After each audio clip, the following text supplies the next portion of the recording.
तो आज मैं जिस मूवी की कहानी लेकर के आया हूँ उस फिल्म का नाम है अनवुमन। ये फिल्म 2024 में ही रिलीज हुई थी। देखेंगे कि एक लड़का होता है जिसकी एक लड़की से शादी हो जाती है, मगर उसे बाद में पता चलता है कि वो लड़की नहीं बल्कि किन्नर है। अब क्या होगा आगे जानेंगे आज की कहानी में, मगर उससे पहले इस वीडियो को लाइक कर दीजिए और चैनल को भी सब्सक्राइब कर दें। कहानी शुरू होती है राजस्थान के गांव से, जहां हम एक लड़की सांवरी को देखते हैं और वो एक लड़के के कब्जे में थी। लड़का सांवरी को तैयार होने के लिए कहता है क्योंकि उसे देखने के लिए लड़के वाले आए हुए थे, पर यहाँ हमें पता चलता है कि सांवरी लड़की नहीं बल्कि किन्नर है और ये बात गांव में किसी को भी नहीं पता सिवाय उस लड़के के। लड़का सांवरी को धमकी देता है कि अगर तुमने अपने बारे में किसी को भी बताया तो वो उसे मार डालेगा। सांवरी तैयार होकर बाहर आती है और यहाँ हम भैरव और उसके भतीजे भंवर को देखते हैं जो लड़की देखने के लिए आते हैं, और शादी के लिए भंवर अपना एक छोटा सा जमीन बेच देता है और 50,000 रुपए में लड़के से सौदा कर लेता है। दरअसल उस गाँव में लड़की मिलना बहुत ही मुश्किल हो गया था। गांव में लड़की जन्म लेती थी तो उसे बेच दिया जाता था या तो मार दिया जाता था, और हमेशा लड़कों को ही ज्यादा इज्जत दी जाती थी, जिसके चलते गांव में लड़की दिखना बहुत मुश्किल हो गई थी। और हालत ऐसी हो गई है कि लड़के अपने शादी करवाने के लिए दलाल की मदद लेते हैं, और ये लड़का असली में एक दलाल की तरह है जो शादी करवाने के लिए लड़की बेचता है। पैसे देने के बाद भंवर और सांवरी की वहीं पर शादी करवाई जाती है और उसे लेकर भंवर अपने घर चला आता है। गांव पहुंचते ही सभी गांव वालों को पता चल जाता है कि भंवर ने शादी कर ली है, और शाम के समय भंवर और भैरव दोनों अपने दोस्तों को अपने घर बुलाते हैं जश्न मनाने के लिए। उसी रात भंवर सांवरी के साथ सुहाग रात मनाने के लिए अपने कमरे में चला जाता है, लेकिन उसे पता चलता है कि सांवरी एक किन्नर है, और ये जानकर भंवर बहुत ज्यादा गुस्सा हो जाता है और अपने ताऊ जी भैरव से कहता है कि उस लड़के को चलकर पकड़ने और अपना पैसा वापस लाने। ताऊ जी सांवरी को मारने लगता है, लेकिन भंवर अपने ताऊजी को समझाता है कि इसे मारने से कुछ नहीं होगा, हमें उस लड़के को पकड़ना होगा जिसने हमसे ये धोखा किया। सांवरी बताती है कि वो लड़का बहुत खतरनाक है और उसने जानबूझकर मेरी शादी तुमसे कराई, और अगर मदद मांगनी है तो जाकर पुलिस वालों से मदद मांगो। ये सुनते ही अगले दिन दोनों पुलिस स्टेशन के लिए जाने लगते हैं, और उन लोगों को एक ही चिंता सता रही थी कि गाँव वालों को अगर पता चल जाएगा कि भंवर ने एक किन्नर से शादी कर ली है तो गाँव में उन दोनों की क्या ही इज्जत रहेगी। तभी ताऊ जी को एक आइडिया आता है और उसे लग रहा था कि सांवरी अगर घर छोड़कर भाग गई तो भंवर की इज्जत सलामत रहेगी और उसे कोई भी किन्नर का पति नहीं बुलाएगा। वो दोनों वापस अपने घर की ओर जाने लगते हैं, और घर पहुंचने के बाद देखते हैं कि सांवरी घर पर खाना बना रही थी और पूरा घर साफ सुथरा था। ये देखकर दोनों हैरान हो गए थे। सांवरी दोनों को खाना बनाकर देती है और फिर दोनों खाना खाने लगते हैं। खाना खाते ही दोनों को खाना बहुत ज्यादा पसंद आता है। ताऊ जी भंवर को समझाते हैं कि भले ही सांवरी बच्चा पैदा नहीं कर सकती, लेकिन वो घर अच्छी तरह से संभाल सकती है। ताऊ जी और भंवर दोनों सांवरी को अपने घर में रखने के लिए मान जाते हैं, क्योंकि वो घर का काम अच्छी तरीके से कर पाती थी, अच्छा खाना भी बनाती थी। भंवर सांवरी से कहता है कि उसे लग रहा है कि सांवरी भाग जाएगी, लेकिन सांवरी ने ऐसा नहीं किया। सांवरी कहती है कि मैं यहाँ से भागकर जाऊंगी कहाँ, मुझे घर का काम आता है, और ये जानकर भंवर सांवरी को यहीं रहने के लिए कहता है। रात के समय सांवरी ताऊ जी का पैर दबाने लगती है और उसके बाद वो अपने कमरे में सोने के लिए चली जाती है। भंवर सांवरी से उसके परिवार के बारे में पूछता है। यहाँ हमें पता चलता है कि सांवरी का एक भाई भी है जो दूसरे गाँव में रहता है, और उसकी माँ के गुजर जाने के बाद उसके चाचा ने उसे घर से निकाल दिया था। सांवरी अपना घर छोड़कर इस गाँव में आ गई, और भंवर भी अपनी माँ के बारे में बताता है कि उसकी माँ एक दिन अचानक किसी कारण के चलते मर गई, और तब से ताऊ जी ने उसे पाला है। भंवर ये भी बताता है कि उसकी माँ ने उसे मैट बनाना सिखाया है, और अगले दिन गांव में मेला लगने वाला है, और वो सांवरी को भी अपने साथ चलने के लिए बोलता है, लेकिन सांवरी कहती है कि अगर ताऊ जी मना कर देंगे तो मैं नहीं जा पाऊंगी। अगले दिन भंवर अपना मैट लेकर मेले की ओर जाने वाला था मैट बेचने के लिए, लेकिन अचानक वो मैट उठाते ही गिर जाता है और उसके कमर में मोच आ जाती है। भंवर अपने ताऊ जी से कहता है मैट उठाकर चलने के लिए, लेकिन ताऊ जी मना कर देते हैं क्योंकि उनकी उम्र हो चुकी है और वो मैट नहीं उठा पाएंगे। ताऊ जी सांवरी को भंवर के साथ जाने के लिए कहते हैं, और सांवरी सारे मैट उठाकर भंवर के साथ मेले में चली जाती है।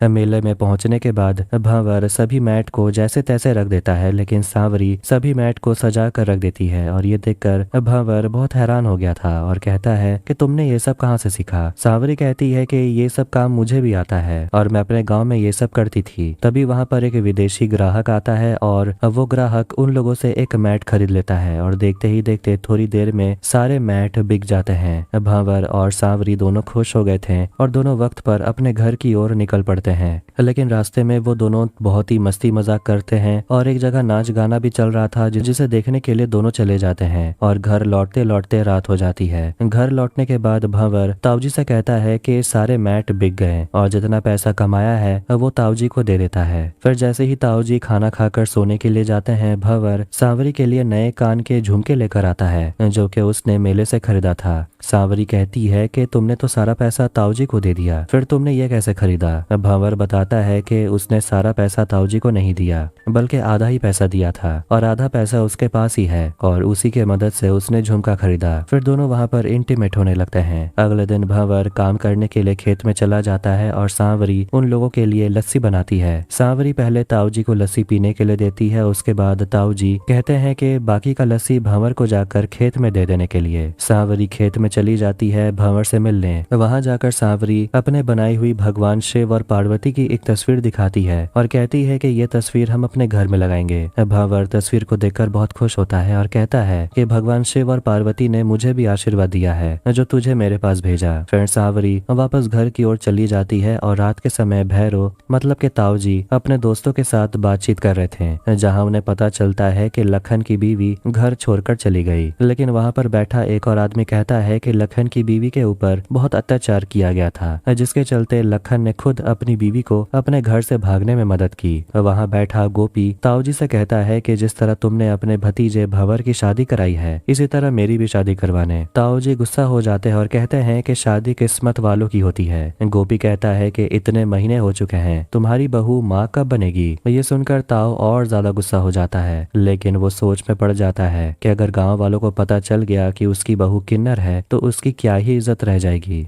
घर वापस आने के बाद जब दोनों खाना खाते हैं, भंवर बताता है कि इस साल मैं खेत में बाजरे और मूंगफली की खेती कर रहा हूँ, जिसके चलते हमारी और भी ज्यादा आमदनी बढ़ जाएगी। ताऊजी उससे कह देते हैं कि 50,000 देकर हम सांवरी को यहाँ लेकर आए थे, उसकी भरपाई भी करनी होगी। ये सुनकर भंवर गुस्सा हो जाता है। ताऊजी भंवर से कहता है कि जाकर डॉक्टर से मिलने के लिए और दवाई लेने के लिए ताकि तेरी बीवी माँ बन पाए। ये सब सुनकर भंवर और ज्यादा गुस्सा हो जाता है और ताऊजी से कहने लगता है कि सब गलत है, इसमें उसकी क्या गलती अगर वो माँ नहीं बन सकती, और ये कहकर वो वहाँ से चला जाता है। रात के समय भंवर वापस अपने घर आता है और आकर अपने बिस्तर पर सो जाता है। थोड़ी देर के बाद वहाँ देखता है कि सांवरी अभी तक जाग रही थी और रो रही थी। भंवर सांवरी को समझाता है कि वो उसे बुरा भला नहीं कह रहा था। भंवर कहता है कि आज तक मैंने ताऊजी को कुछ भी नहीं कहा। वो ये भी बताता है कि उसकी माँ ने एक बेटी को जन्म दिया था, लेकिन ताऊजी ने बेटी को दूध पिलाने से मना कर दिया। 2 दिन के बाद भूख के मारे वो तड़पती रही और उसके बाद उस छोटी बच्ची की मौत हो गई। तब पर भी मैंने कुछ नहीं बोला।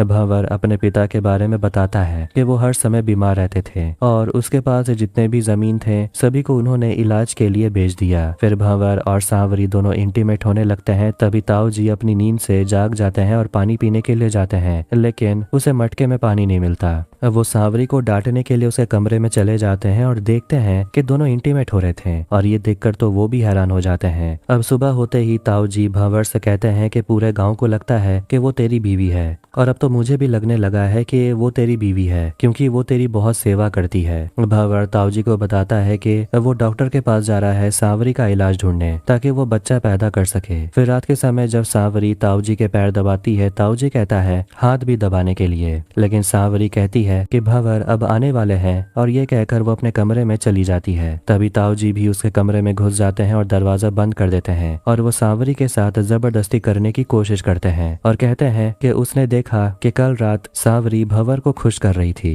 ताऊजी सांवरी को मारने लगते हैं और उसे बेहोश कर देते हैं और उसके साथ इंटीमेट होने लगते हैं। रात के समय जब भंवर घर वापस आता है तो देखता है कि सांवरी के कपड़े फटे हुए थे और वो बता देती है कि ताऊजी ने उसके साथ जबरदस्ती करने की कोशिश की। ये सुनकर भंवर बहुत ज्यादा गुस्सा हो जाता है और ताऊजी को जाकर मारने लगता है। भंवर ताऊजी को बेधड़क मारता है तब वहाँ पर गांव वाले पहुंच जाते हैं और ताऊ जी अपने आप को बचाने के लिए सभी से कह देते हैं कि भावर की बीवी एक किन्नर है और उसे पता ही नहीं था। और शादी के बाद भावर को जरूर पता लग गया होगा कि उसकी बीवी किन्नर है, लेकिन फिर भी उसने ये बात छुपाई। सभी गाँव वाले ताऊ जी की बातों पर विश्वास करते हैं और कहते हैं कि भावर अब इस गाँव में नहीं रहेगा। इस मामले का फैसला करने के लिए पंचायत बुलाई जाती है और अगले दिन पंचायत की बैठक होती है। ताऊ जी बताते हैं कि उसे नहीं पता था कि ये लड़की किन्नर है, लेकिन शादी के बाद भावर को तो जरूर पता था। भावर सभी को बताता है कि उसे पता था कि सांवरी एक किन्नर है, लेकिन ताऊ जी को भी पता था। लेकिन फिर भी ताऊ जी ने सांवरी के साथ जबरदस्ती करने की कोशिश की। ताऊ जी मना करते हैं कि उसने ऐसा कुछ नहीं किया। सरपंच गाँव वालों से पूछते हैं कि